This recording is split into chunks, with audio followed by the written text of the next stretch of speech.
बुधवार का दिन सभी देवी देवताओं में सबसे पहले पूजे जाने वाले भगवान गणेश को समर्पित होता है। ऐसे में बुधवार के दिन व्रत रखने पर जीवन में सुख समृद्धि आती है और समय मंगलमय रहता है।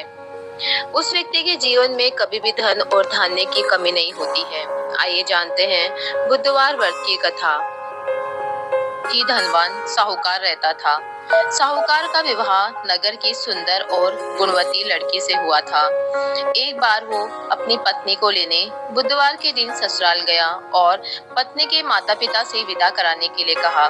माता पिता बोले, बेटा आज बुधवार है, बुधवार को किसी भी शुभ कार्य के लिए यात्रा नहीं करते। लेकिन वह नहीं माना और उसने वहम की बातों को न मानने की बातें कही।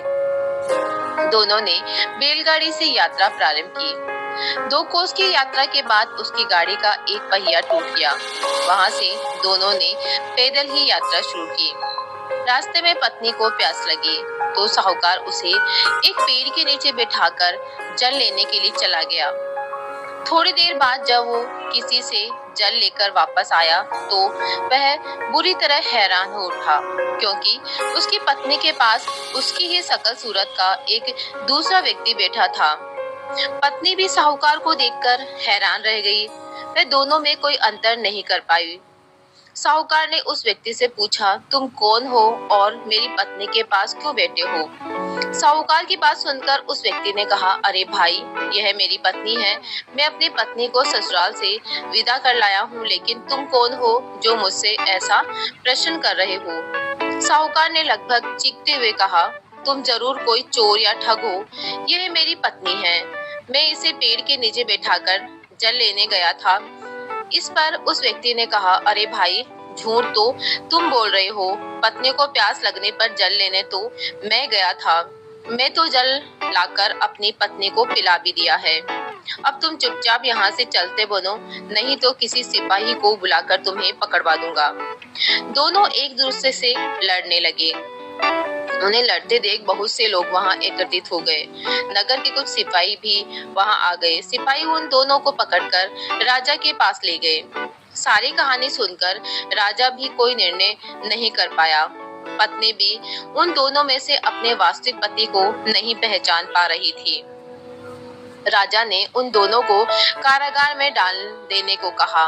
राजा के फैसले को सुनकर असली साहूकार भयभीत हो उठा। तभी आकाशवाणी हुई, साहूकार, तूने माता पिता की बात नहीं मानी और बुधवार के दिन अपने ससुराल से प्रस्थान किया। यह सब भगवान बुधदेव के प्रकोप से हो रहा है। साहूकार ने भगवान बुधदेव से प्रार्थना की कि हे भगवान बुधदेव, मुझे क्षमा कर दीजिए। मुझसे बहुत बड़ी गलती हुई।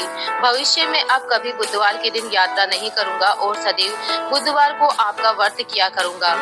साहूकार की प्रार्थना से प्रसन्न होकर भगवान बुधदेव ने उन्हें क्षमा कर दिया। तभी दूसरा व्यक्ति राजा के सामने से गायब हो गया। राजा और दूसरे लोग इस चमत्कार को देखकर हैरान हो गए। भगवान बुधदेव की अनुकंपा से राजा ने साहूकार और उसकी पत्नी को सम्मान पूर्वक विदा किया। कुछ दूर चलने पर रास्ते में उन्हें बैलगाड़ी मिल गई। बैलगाड़ी का टूटा हुआ पहिया भी जुड़ा हुआ था। दोनों उसमें बैठकर नगर की ओर चल दिए। साहूकार और उसकी पत्नी दोनों बुधवार का व्रत करते हुए आनंद पूर्वक जीवन यापन करने लगे। भगवान बुधदेव की अनुकंपा से उनके घर में धन संपत्ति की वर्षा होने लगी। जल्द ही उनके जीवन में खुशियां भर गई। बुधवार का व्रत करने से स्त्री पुरुष के जीवन की सभी मनोकामनाएं पूरी होती है।